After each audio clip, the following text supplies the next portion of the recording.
Menjelang pelantikan pemerintahan Prabowo Subianto Gibran Rakebuming Raka pada 20 Oktober 2024 mendatang, DPR dan pemerintah menuntaskan pembahasan Rancangan Undang-Undang Dewan Pertimbangan Presiden atau RUU One Team Press.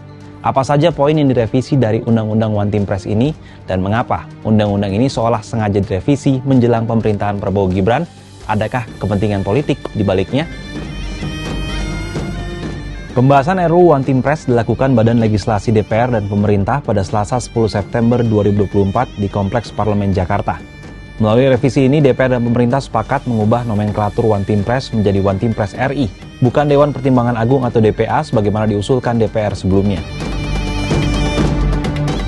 One Team Press disepakati sebagai lembaga negara yang merupakan bagian dari pemerintahan atau di bawah Presiden. Selain itu, RUU juga memberikan kewenangan penuh kepada Presiden untuk menetapkan jumlah anggota One Team Press sesuai kebutuhannya. Sebelum direvisi, jumlah anggota lembaga penasihat Presiden tersebut dibatasi sebanyak 9 orang. Nah, revisi ini diklaim agar Presiden mendapatkan orang-orang terbaik untuk memberikan pertimbangan dalam proses pembangunan. Sejauh apa sebenarnya fungsi One Team Press ini, dan bagaimana publik melihat kinerjanya selama ini?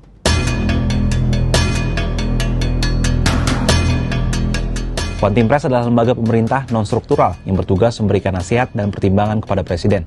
One Team Press pertama kali dibentuk Presiden Susilo Bambang Yudhoyono pada tahun 2007. Lembaga ini merupakan kelanjutan dari Dewan Pertimbangan Agung yang dibubarkan setelah perubahan keempat Undang-Undang 1945. Tugas One Team Press adalah memberikan nasihat dan pertimbangan kepada Presiden dalam menjalankan kekuasaan pemerintahan negara. Atas permintaan Presiden, One Team Press dapat mengikuti sidang kabinet serta kunjungan kerja dan kunjungan kenegaraan. Dalam melaksanakan tugasnya, One Team Press dapat meminta informasi dari instansi pemerintah terkait dan lembaga negara lainnya. Terkait kinerjanya selama ini, Jajak Pendapat Kompas Juli 2024 merekam sikap dari 21% responden yang menyatakan One Team Press sudah melakukan tugasnya dengan baik. Adapun 27,2% responden mengakui kinerja One Team Press belum optimal. Selain dua jawaban tersebut, nyatanya pemahaman publik terhadap One Team Press maupun DPA di era sebelum reformasi pun terbilang minim.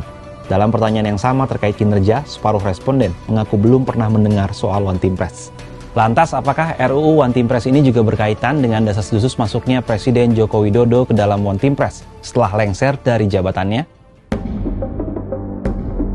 Menteri Komunikasi dan Informatika Budi Ari menilai Presiden Jokowi layak untuk menjadi bagian dari One Team Press. Ia menyebut Presiden Jokowi masih terlalu muda untuk pensiun karena usianya masih 63 tahun. Kehadiran Presiden Jokowi di One Team Press kelak diyakini tidak hanya bisa memberi nasihat kepada Prabowo Gibran, tapi juga kepada bangsa. Meski demikian, Direktur Eksekutif Pusat Studi Konstitusi Fakultas Hukum Universitas Andalas, Charles Simabura menilai, revisi Undang-Undang One Team Press merupakan bagian untuk mengakomodasi kepentingan politik kelompok atau pihak yang berjasa kepada Presiden terpilih, yakni Prabowo. Mereka yang dianggap berjasa akan ditempatkan ke One Team Press. Revisi Undang-Undang One Team Press ini pun menambah daftar panjang revisi undang-undang yang dilakukan jelang pelantikan Prabowo Gibran pada 20 Oktober mendatang. Sebelumnya, DPR dan pemerintah telah merevisi Undang-Undang Kementerian Negara sehingga Presiden memiliki kebebasan penuh menambah jumlah kementeriannya. Imbasnya diperkirakan akan terbentuk komposisi pemerintahan yang gemuk di pemerintahan Prabowo Gibran. Meski hal ini diklaim untuk membantu kinerja pemerintahan Prabowo Gibran. Menurut sahabat Kompas, apakah revisi sejumlah undang-undang ini memang untuk menunjang kinerja pemerintahan mendatang atau lagi-lagi justru jadi ajang bagi-bagi jabatan?